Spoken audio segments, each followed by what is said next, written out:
So guys, JP power ventures limited की ये वाली वीडियो शुरू करते हैं बिना आप लोगों का कोई भी टाइम वेस्ट किए। सबसे पहले तो भैया ये चीज यहाँ पर सुनने वाली है। और आपके पास कुछ इस तरह की कैंडल फॉर्म हो जाती है तो आपको पास वापस एक छोटी रिकवरी रहेगी, लेकिन यहाँ पर पैटर्न को समझो। ये पैटर्न आपको क्या दिखा रहे हैं? कहीं ना कहीं डाउनवर्ड में जिस पैटर्न, ये चीजें मैं नहीं कह रहा, अब तो आपको चार्ट दिखा रहे हैं ना। जब मैंने कहा तब तो कोई दिक्कत नहीं। जब हम पहले डिस्कस करते हैं कि चीजें क्या क्या चल सकती हैं, तब तो ठीक है, चलो सामने वाला कुछ आपको कह दे, कोई दिक्कत नहीं। लेकिन जब हो जाती है तब तो एटलीस्ट आप देख सकते हो डाउनवर्ड में जिस पैटर्न। तो अगर ठीक है, तो कल के इस वीडियो में और इनफैक्ट अगर आप पिछले 15-20 वीडियोस भी देखोगे चैनल पर जाकर के, हमने क्या डिस्कशन कर रखा था कि 1860 पर एक छोटी रिकवरी ही बनेगी। एक रिकवरी आपकी यहां से यहां बनी, दूसरी रिकवरी आज भी बनी 1860 से। अब ये 1860 आपका सेकंड लास्ट फाइनल सपोर्ट है। रीजन किसकी? अगर आप पहली बार चैनल पर आए हो, दिक्कत मत लेना, सब चीजें आपको यहां पर समझ में आएंगी। जैसा हमने कल भी वीडियो में डिस्कस किया था, हाई आज के दिन ओपनिंग के अंदर ही 18.91 का लग गया, यानी कि छोटी रिकवरी जो हम पिछले काफी दिनों से डिस्कस कर रहे थे वो आपको आज ओपनिंग सेशन में नजर भी आ गई। लेकिन इस छोटी रिकवरी को सस्टेन कर पाना मुश्किल था। Reason downward wedges pattern. तभी मैं आप लोगों के साथ कहता हूं भैया, कोई भी डिसीजन लो, चार्ट्स को सही से एनालाइज करो। काफी लोग बार बार यही चीज बोल रहे थे कि भाई चार्ट तो बेवकूफ बनाने के लिए होते हैं, चार्ट से कुछ नहीं होता। तो भैया देख लो, 2024 के पैटर्न उठा करके देख लो, 2025 के एक एक लेवल, फिर चाहे 18-20 से आपकी रैली शुरू हुई हो या फिर वो रैली 23-50 तक गई हो, 22-20 तक गई हो, 20-10 तक गई हो, भैया एक एक लेवल आपका 2024 का उठा करके 2025 में ही डाला गया है। इन चीजों को समझना बहुत जरूरी होता है, बाद में पता चलती है, फिर बाद में लोग कहते हैं कि भैया अब क्या बता रहा, अब तो हो गया ना। भैया पहले ही बता करके चलते हैं, डिस्कस हम पहले ही करते हैं कि क्या पॉसिबिलिटीज है, तब गालियां पड़ती है, लेकिन बाद में जब हो जाता है फिर तो क्या ही कहें। अब चलो कोई बात नहीं। अब जेपीवीएल के अंदर प्रेशर किस चीज का है भैया?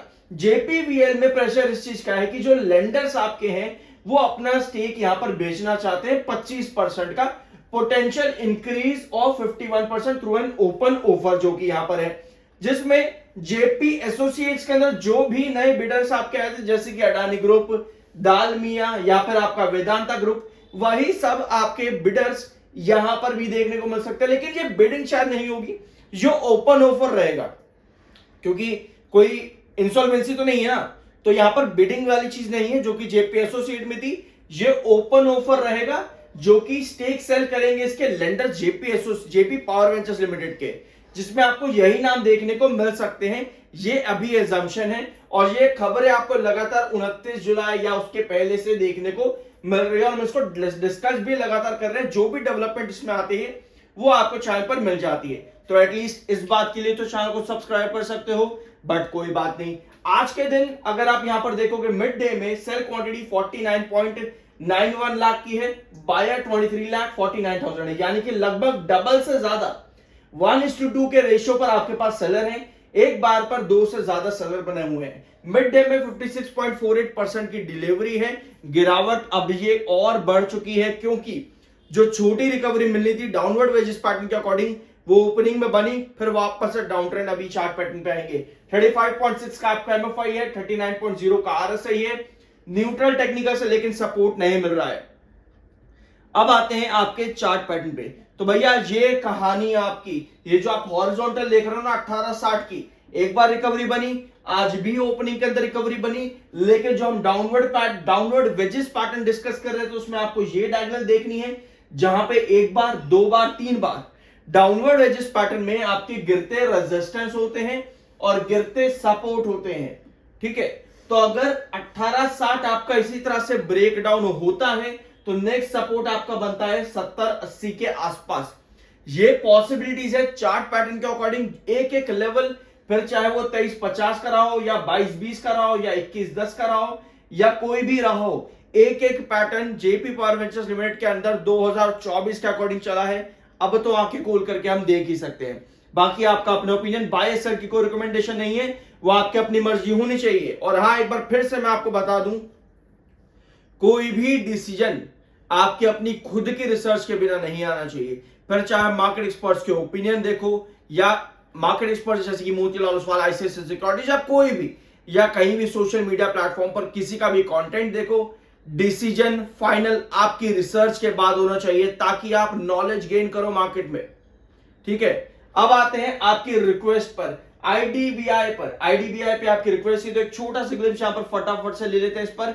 लेकिन इसके पहले जेपी एसोसिएट, जो हमने लास्ट वीडियो में डिस्कस करा था कि शायद अब ये स्टॉक एक बार फिर से मंडे टू मंडे ही ट्रेड करता देखने को मिलेगा, तो आज जेपी एसोसिएट में ट्रेडिंग हो रही है, बट शायद ये ट्रेडिंग सिर्फ मंडे टू मंडे की रिस्ट्रिक्टेड है। रीजन IBC 1 के अंदर ये स्टॉक है, तो ये एक बहुत बड़ा रिस्ट्रिक्शन पॉइंट होता है। ये चीज मैंने आपके साथ डिस्कस करी थी जून 2024 के अंदर, और एक बार फिर से स्टॉक आपका मंडे टू मंडे ट्रेड पर लग चुका है, और पहले ही सेशन, पहले ही मंडे में आपका लोअर सर्किट है, और सेल क्वांटिटी भैया बहुत जबरदस्त है।